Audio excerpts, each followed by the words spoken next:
সুপ্রিয় দর্শক, আসসালামু আলাইকুম ওয়া রাহমাতুল্লাহি ওয়া বারাকাতুহু। আপনারা সবাই কেমন আছেন? আশা করি আলহামদুলিল্লাহ অনেক অনেক ভালো আছেন।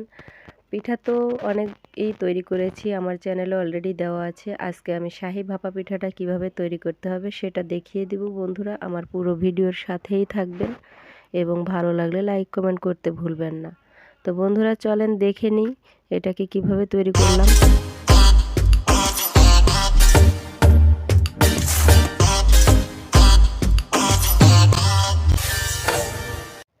প্রথমে একটা মিক্সিং বলে 2 কাপ পরিমাণ চাউলের আটা নিচ্ছি।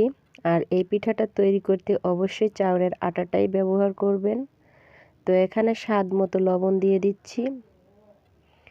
তো লবণ দেওয়া হয়ে গেলে এটাকে আমি হাতের সাহায্যে সুন্দরভাবে একটু মেখে নিব এবং আমি আলাদাভাবে দুধ জাল করে রেখেছি, এটাকে ঠান্ডা করতে দিয়েছি।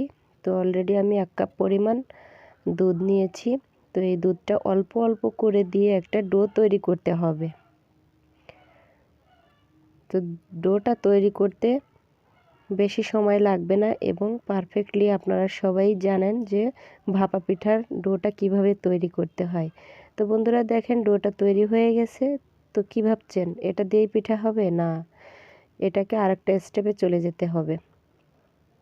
তো এখানে আমার 1/2 কাপ পরিমাণ দুধ লেগেছে, পরিমাণটাও বলে দিচ্ছি। তো এরকম একটা স্টিনার দিয়ে আমি এটাকে সুন্দরভাবে চেলে নিব।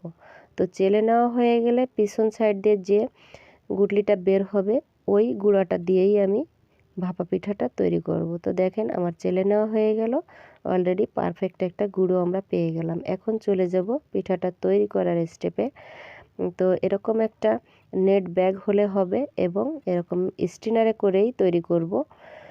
তো আশা করি আমার সাথেই থাকুন, ভিডিওটা আপনাদের কাছে অনেক অনেক ভালো লাগবে। তো বন্ধুরা, প্রথমে একটা স্টেপ গুঁড়ো দিয়ে দিচ্ছি। চাউলের যে গুঁড়োটা রেখেছি এই স্টেপ করে এই গুঁড়োটা দিয়ে দিচ্ছি। তারপরে আমি এখানে নারকেল কোড়ানো দিয়ে দিচ্ছি। তো আপনারা এগুলো আপনাদের পছন্দ অনুযায়ী দিয়ে দিবেন। আর একটা কথা মনে রাখবেন, প্রত্যেকটা স্টেপে স্টেপে আমি যেভাবে করে দিয়ে দিয়েছি সেম এরকম করেই আপনারা দিবেন। পুরো ভিডিও জুড়েই থাকছে টিপস অ্যান্ড ট্রিক্স। অবশ্যই আপনারা এই টিপসগুলো খেয়াল করবেন এবং আপনাদের কাছে অনেক অনেক ভিডিওটা ভালো লাগবে।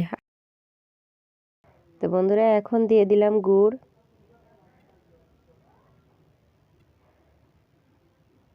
তো তারপরে আমি এখানে দিয়ে দিচ্ছি গুঁড়ো দুধ।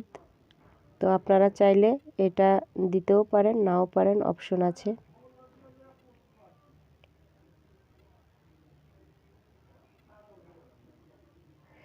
গুঁড়ো দুধটা দিলে সুন্দর একটা স্বাদ আসবে, অন্যরকম ফ্লেভার। তো এখন আবার আমি উপর দিয়ে গুঁড়োটা ছেট করে দিচ্ছি, অর্থাৎ এগুলা ঢেকে দিচ্ছি।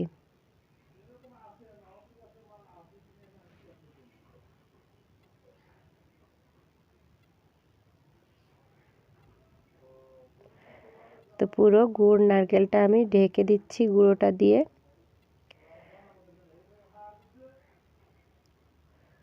তো ঢেকে দেওয়া হয়ে গেল। এখন আমি ডেকোরেশন করব উপরে। তো আপনারা চাইলে এটা করতেও পারেন, নাও পারেন, অপশন আছে। তো আমি একটু বাদাম এবং চেরি দিয়ে ডেকোরেশন করে নিচ্ছি। তো দেখতে খুব সুন্দর দেখা যাচ্ছে। আর চুলাতে অলরেডি পানি বসিয়ে দিয়েছি একটা পাতিলের ভিতরে। এই পাতিলের উপরে আমি স্ট্রেনারটা দিয়ে দিব এবং ঢেকে দিলাম। চলে আসছি 10 থেকে 15 মিনিট পরে আমার পিঠাটা হয়ে গেছে, আমি নামিয়ে নিলাম। তো বন্ধুরা দেখেন, আমি সার্ভ করে দেখিয়ে দিলাম। অসম্ভব সুন্দর একটা পিঠা তৈরি করে ফেললাম ঝটপট। তো আশা করি আপনাদের কাছে অনেক অনেক ভালো লাগছে। তো যদি কোথাও ভালো লেগে থাকে অবশ্যই লাইক কমেন্ট শেয়ার করতে ভুলবেন না। আমার চ্যানেলটা অবশ্যই সাবস্ক্রাইব করে নেবেন এরকম নিত্য নতুন ভিডিও পাওয়ার জন্য।